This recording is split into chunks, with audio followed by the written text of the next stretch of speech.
running two at once. If I don't label, I will have to list things up because the samples have been arranged according to the map. So that's why I have to label first before I start anything I'm doing. So also in other things that we do here, labeling is key to the success of your experiment. So for this cycle sequencing, we would use what we call the big dye mix.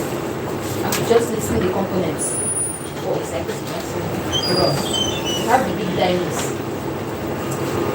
This big dye mix is, let me just use master mix as an example. We master mix this here.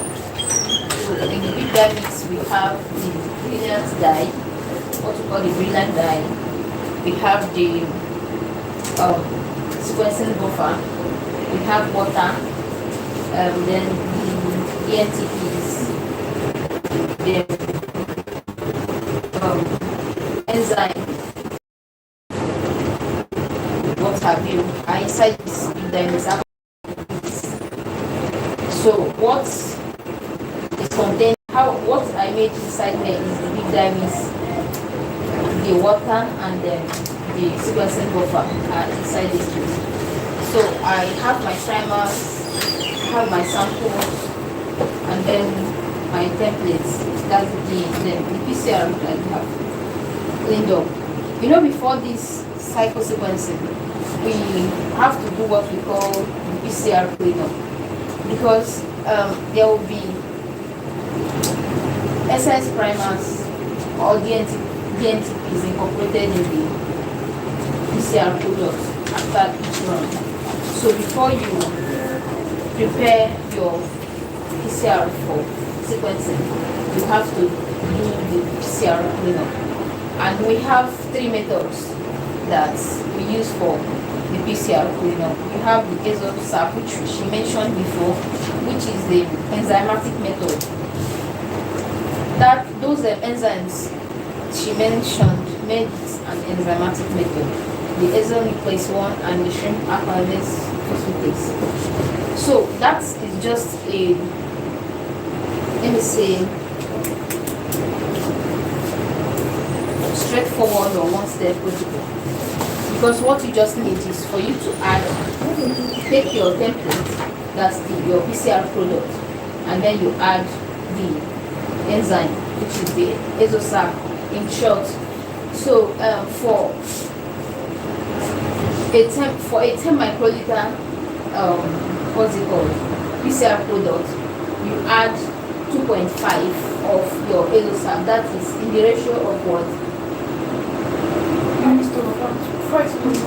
4:1, right? So that's the ratio.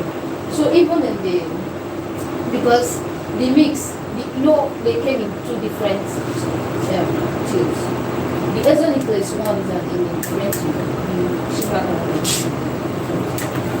So we made a mix, and in that range, 50 of the azonuclease 1 and 200 of the sugar complex. So that's why we pick 2.5 to 10. So if you have 10 microliter of your PCR products, you add 2.5 of your ASOSAP.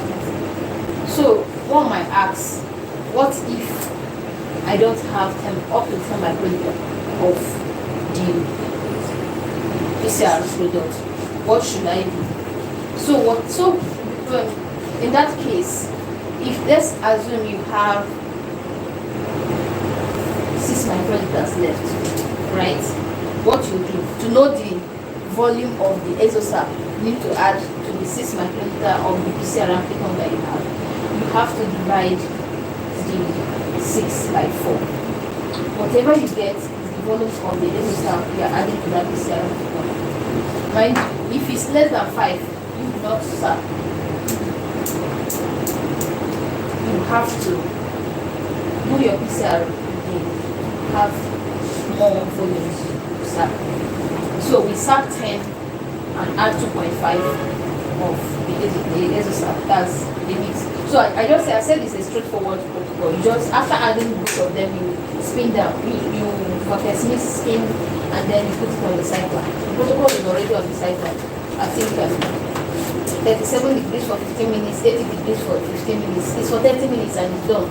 It's ready for sequencing. So that is for enzymatic method. We have another method we call the silica column method, right? It's a kit, just like you do your, what's it called? DNA extraction, thank you. So this one is, you use the column. It's a kit from Zymo to DNA clean and concentrated kit. So it's very accurate, but the problem with that method is that you might lose some of your precious amplicons in the process, because you know you have to add it to a column and you spin down and you wash and you at the process of doing all that, you might lose some of the amplicons. So, but it's very good. That's why when you are doing that one, you have used maybe up to 15 microliters of your PCR to do it. So 20 or 50 depending on what you have. Then another one is the magnetic bead method. I have I would like to show you everything to bring what we use for that.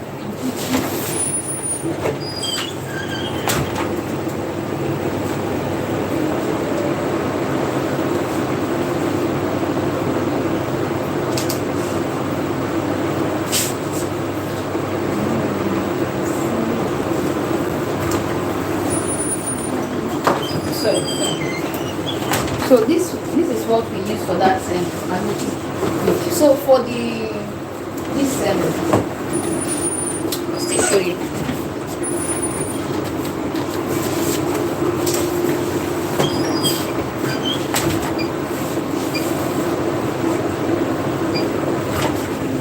For the column method, we use this one, the DNA cleaner concentrator kit from Zymo, right? So for the SOSAP, I told you it's 2 enzymes that will mix together as a stock, and then we take 2.5 from there. Then the magnetic bead method is this one. So this one now, how it works. When it has a reagent called the AmpliClean. AmpliClean, you buy the reagent. So this is where we fit the tubes. Assuming you have put your tubes for SAP in here, you put them here, right? So when you put them here, you've already added the PCR amplicon and the AmpliClean, because it has a protocol. Assuming it can say maybe for a 10 microliter PCR amplicon, you add so maybe like 1.8 of the AmpliClean or whatever. It has a protocol. We don't often use it because this it is straightforward. So this one, all of these ones, we do use this one often too. So this one now, you just add your PCR amplicon inside the tube, and then you add the AmpliClean at the range or the volume at which the manufacturer recommended, and you put it in here. You know what will happen. This will help the filtrate to separate. The DNA is going to bind to the bead, and then all other things in this card will come up. You just take it out. You are not going to take it. The bead will be at this point, like at the bottom. You just take out every other thing that is or every other liquid. You leave the bead, right? You just use a very small tip to take it, like this yellow tip with this pipette. Then after taking it out, you now do ethanol wash. Ethanol wash might be like twice, and then the elution will lose. So it's just like you doing DNA extraction too. The only thing that this thing now helps for the liquid to separate from that bead, so that you will be able to take out the liquid and then wash the DNA. Sorry, what is it? No, I said it's contained in the AmpliClean. Okay. Yes. So those are the 3 methods. So that thing you're folding out, is it what you call the AfricaBP? No. Magnet by method. I said this is a magnetic bead method, right? And there's a reagent we use for it called the AmpliClean. This is just an equipment that is used, because what this does is to help you separate the filtrate from, so you get Yes, yes. So that is, those are the three methods we use for PCR cleanup. So after the cleanup now, the DNA is ready for sequencing.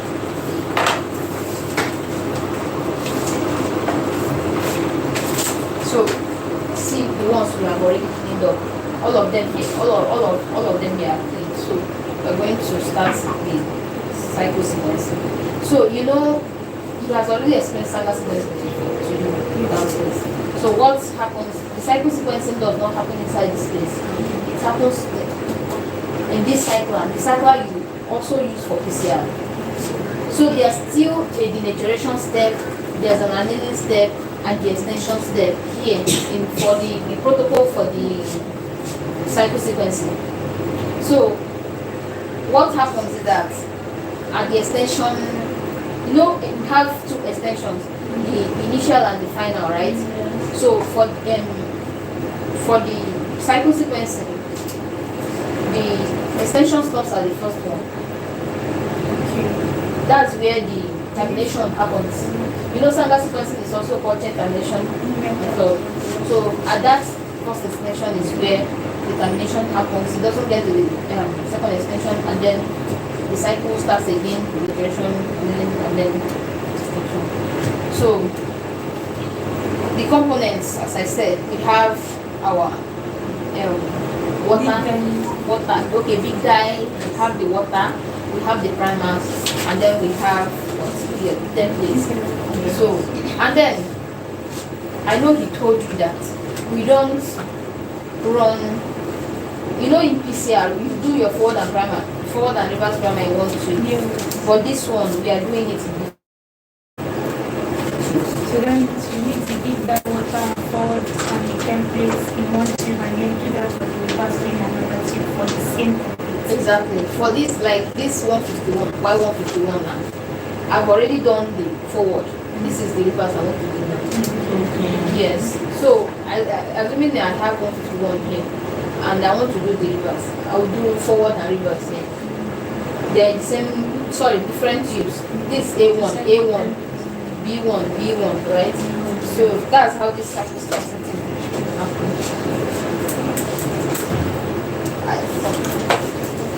Do you understand? Okay, so I want to start now. So you don't use normal pipettes. We use the normal pipette, but this one is very accurate. When you set it, assuming it's 10 microliters, it will dispense the exact.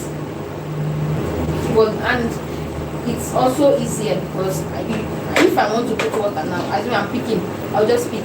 I'll put a display. Maybe in sequencing, we don't use the same tip inside another well. So if I'm putting water, assuming I'm putting water now, I will not have to be picking one by one. It will take a lot of time. For this one, if I do it and aspirate and take maybe a certain volume, I'll just bring across very fast.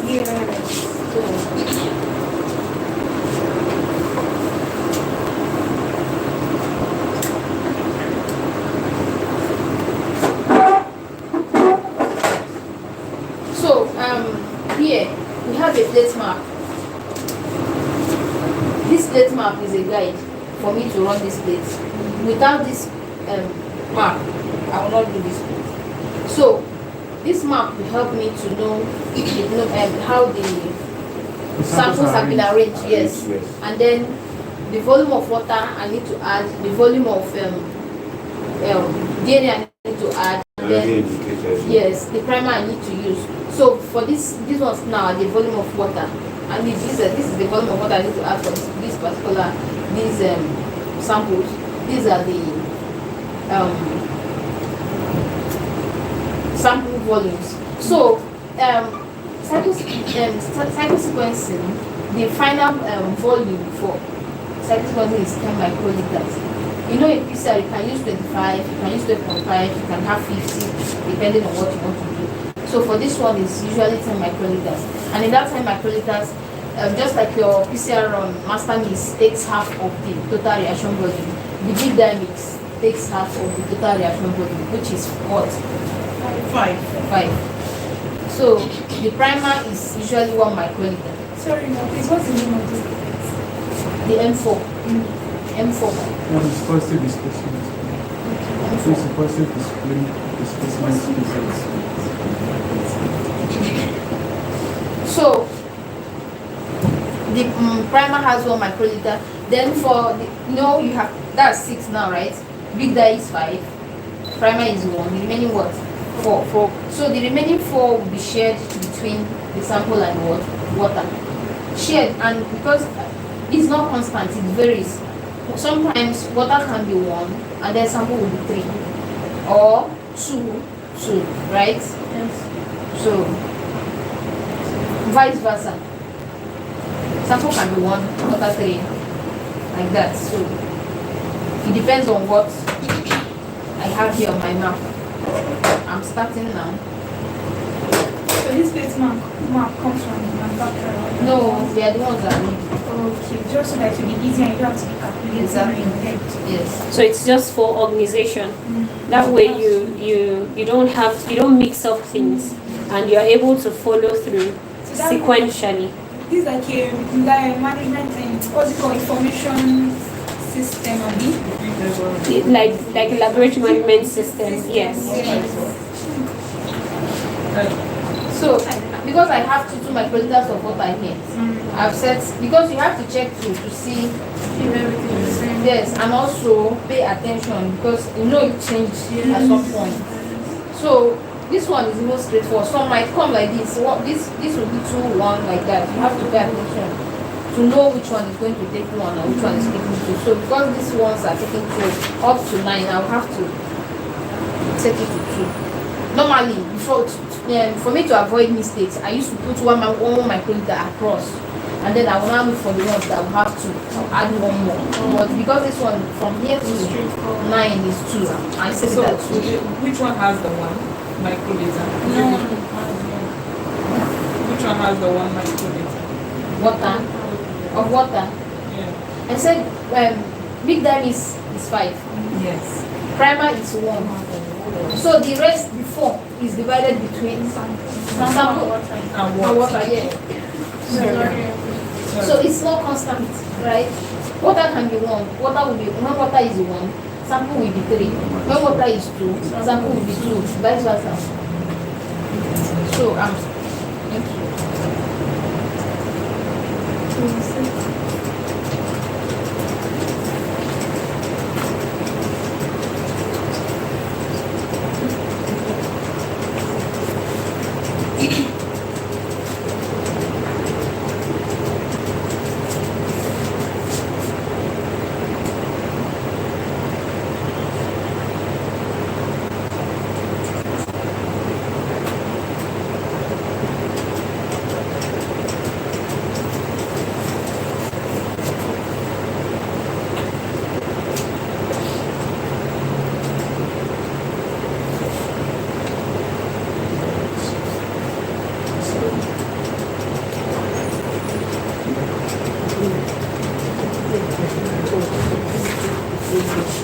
Okay, you're using it for to forward and reverse. You said No. it's 9, so you did 18. No. I said that 2. The volume of water is the same till Okay. So 9. 9. Is that the template already? Yes. Following your guide. Yes. So stop 9B. See 9B. So I will set it now. 1.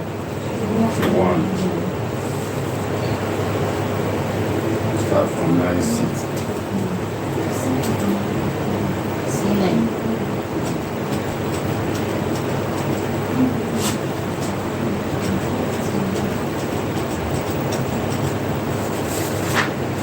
Okay, I have 1 more. Okay, C2 here. At G11.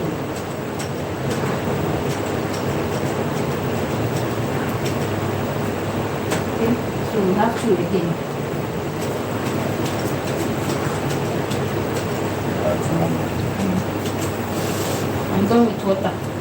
So that's, you did it 2 times, right? Yes. This one is very good. So you can see.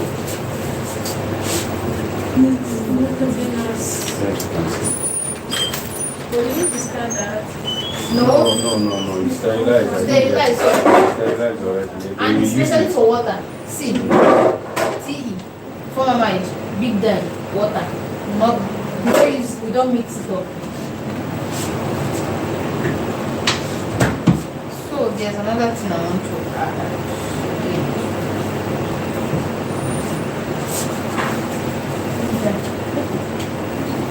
Yes, I'll put it here.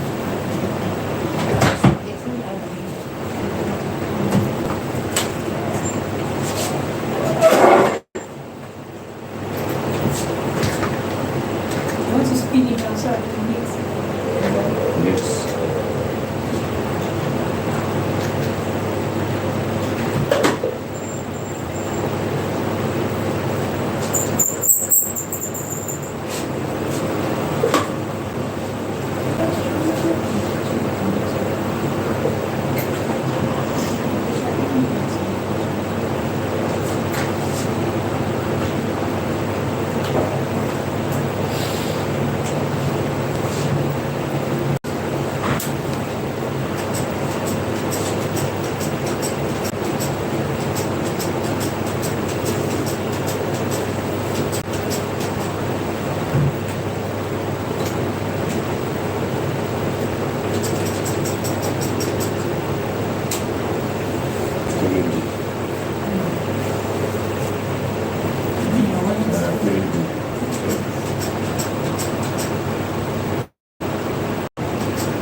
So these are some of the things we go through to get these things to work. It requires levels of patience, levels of concentration, and care. Should I say being you have to be very careful, because if you mix up a sample with another, you're not sure where it got it mixed up. It means that you might have to lose the whole batch. The big dye is really, really expensive. So imagine that you lose all of that because of one single mistake. You have to start again. You're working with 96 well plates, so you're working with 96 reactions. So that's a lot. So you want, sorry? Not you.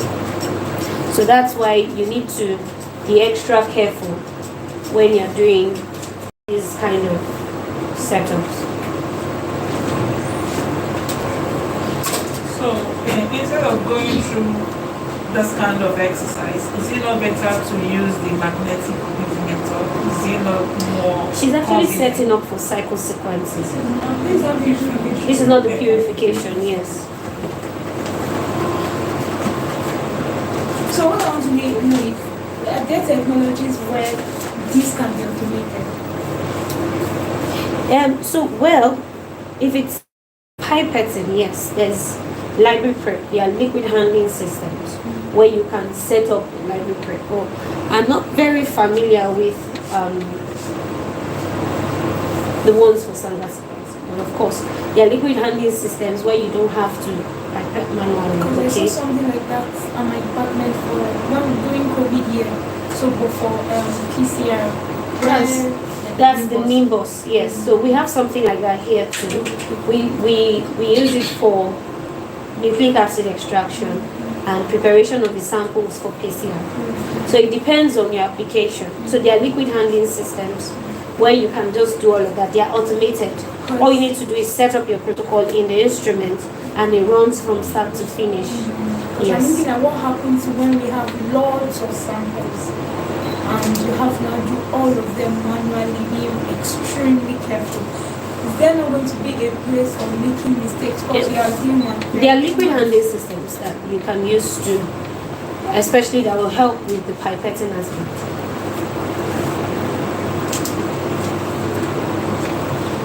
Quite a number of them out there. Would you be expensive? No.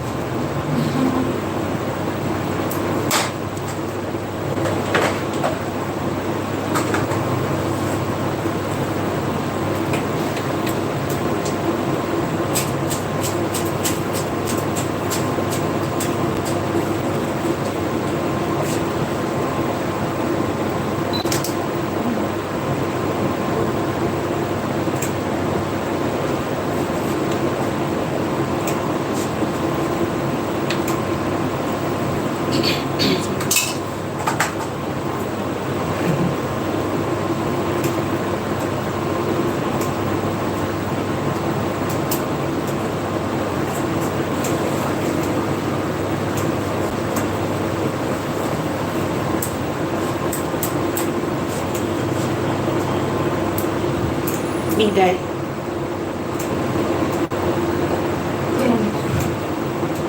Okay. Okay. So what is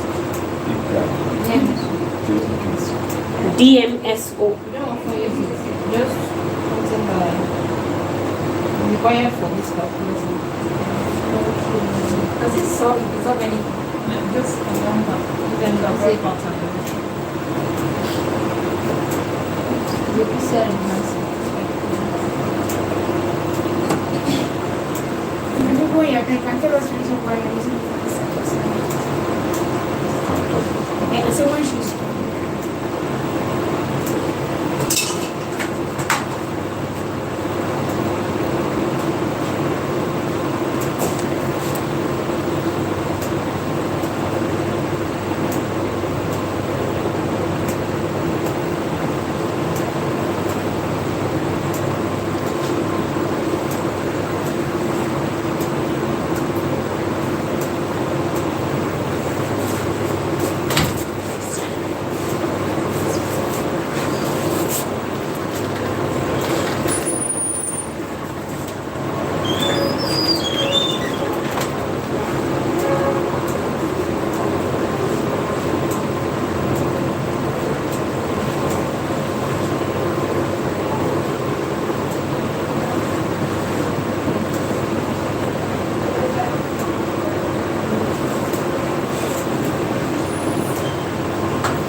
to centrifuge.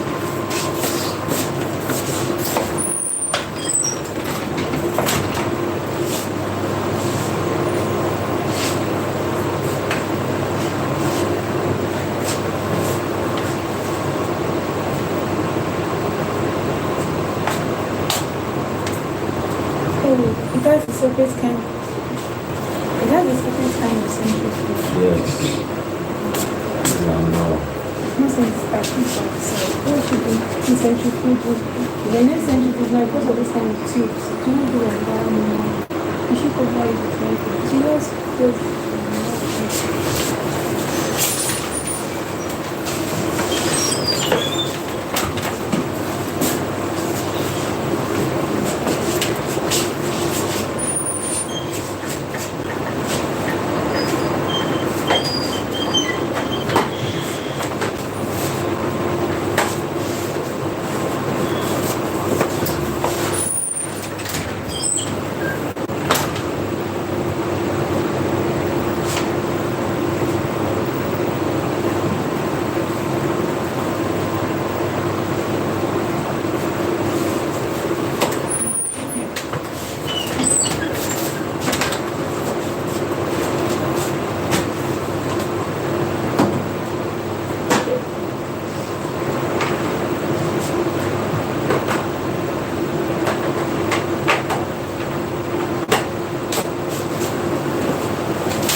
What is here? I use it to show them how to see how Okay. And which place are you on? This is just 10. Are you already done? Can you see?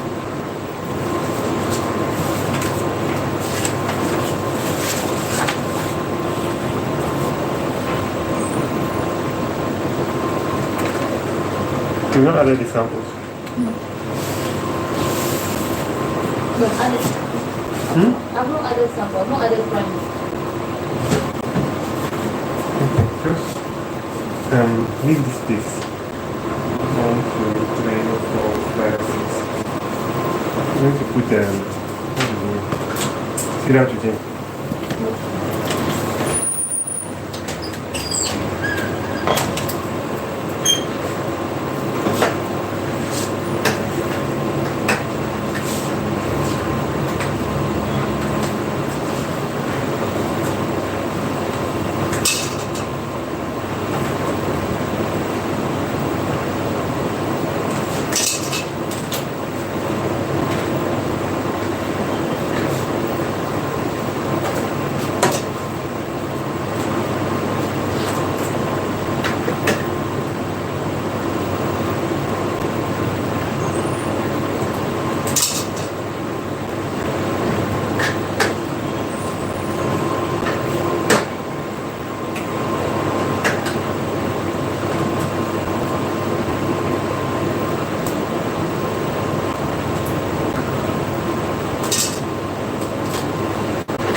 How many plates are you on?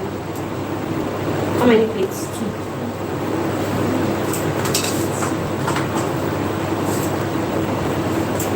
You have a lot of this, well, what else I can do today? Okay.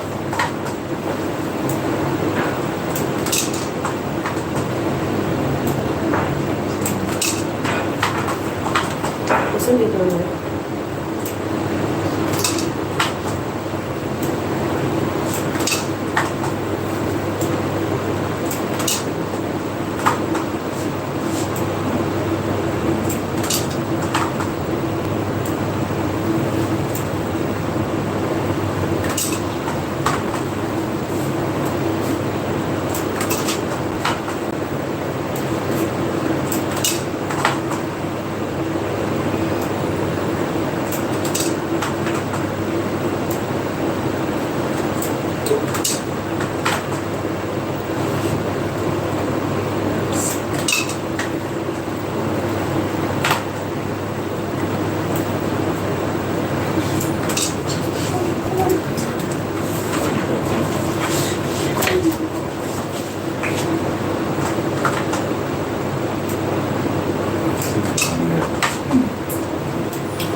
Okay, so once it's done with this, we'll move to the main lab for the gel electrophoresis session.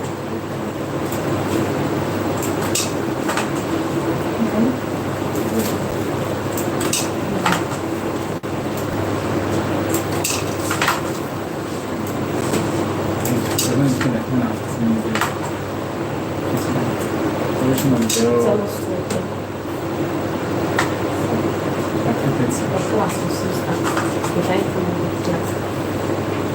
so We can maybe when she wants to load, she can come back. She can let us know when she is done. She's just left with the sunset. Will they be here for the cleanup? when are you doing cleanup? Will they clean up for the previously long plates? When is that? Maybe around 4. Okay. That would be great. Even if one of your friends That's you, not everybody. what are they doing?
Sorry.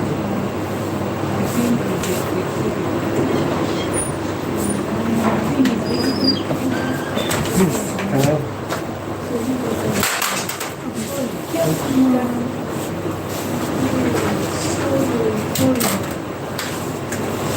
and this is very cheap.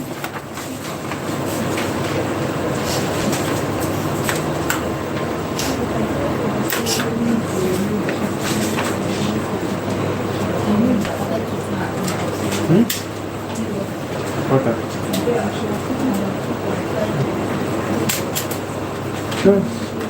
Don't add the dinner. You already added. Make it 3. It's 3 days right there. The sample is 3.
Are you paying attention to the work?